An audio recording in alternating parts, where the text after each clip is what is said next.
All right, so this is finding rational zeros. So we're going to be combining a couple things here.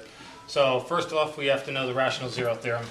And that is basically all possible roots, or zeros is another way to say it, of a polynomial can be found by, and this is a fraction, we have factors of the constant over factors of the coefficient of the first term. Okay?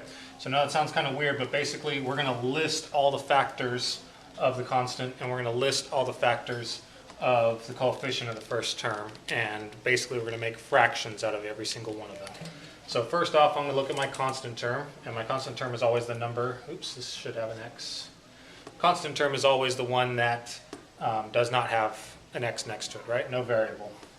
So if I list all my factors of 13, well, basically all we have there is 1 and 13, right? But we have to remember that because it can be a factor, it can either be positive or negative. So basically I already have 4 possible factors there. But I want to compare it with the factors of my coefficient. And the factors of my coefficient is just 1. So I have to remember that I either have a positive or a negative one. So if I make a fraction out of each one, well then I have positive 1 over 1. Or negative 1 over 1, right? Because they're both positives and negatives. Or I could have 13, since that's the factor of my constant, and 1 is the only factor of the other one. So again, I'm going to end up with 4 possible solutions there. Either I have 1 over 1, positive or negative, or 13 over 1, positive or negative. So really I could just rewrite that as positive or negative 1, positive and negative 13, okay? But these are all of my possible zeros, rational zeros. So example number 2, same exact thing, except this factor we are missing our middle term, but that's okay because our theorem says that we just need the constant in front, the constant and the coefficient in front. So the factors of my constant, here I'm going to get a few more because I have 1 and 4, and I also have 2 and 2, right? So really I have 3. So I'm going to list those out. I either have positive or negative 1, positive or negative 2, and positive or negative 4. Now let's look at my factors of the one in front. Well, again, that's just positive or negative 1, right? Because there's only one factor there, 1. So if I write these all out, again, I end up with 1 over 1, positive or negative. I end up with 2 over 1, positive or negative, and I end up with 4, positive or negative, over 1. So there's all my factors there. This becomes a little bit helpful in the next problems. So basically what we're going to do is we're just going to look at 1 here, and I'm going to say we're going to find all the possible rational zeros, and then we're going to find all the rational zeros. And we're going to do that using synthetic division, the way that we've been used to doing it. So if this is a 0, again, here I have an equation, but again, I'm just going to look at the factors of my constant. So factors of my constant, I get 1 and 2, right?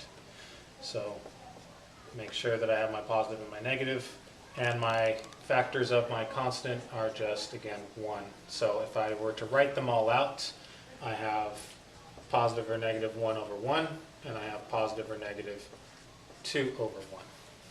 So not too many factors, but I do need to try these out. And the way I try them out is just as we had before. When we factored something, we were doing synthetic division, right? So I'm going to take one of these factors. I'm going to start with a negative 1, and let's give it a shot. 1 and 1 and negative 2, right?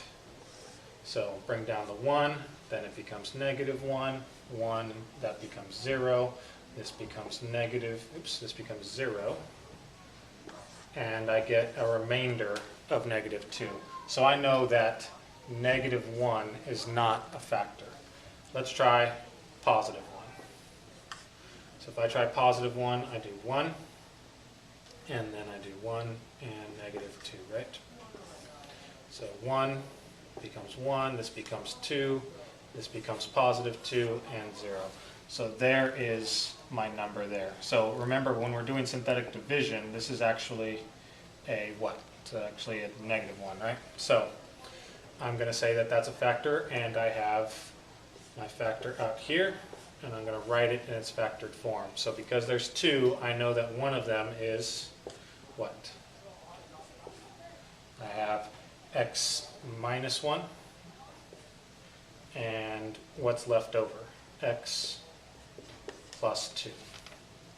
Because this is the factored form of my quadratic there, and this is what I divided by. Because remember, you always switch the sign of whatever you're dividing by. So there are my 2 factors. It says then find all rational zeros. So I found one 0, it was 1, but if I look at this, I can easily find my second 0. So I know 1 0 is 1, and my other 0 is going to be -2. And just to make sure, let's double check.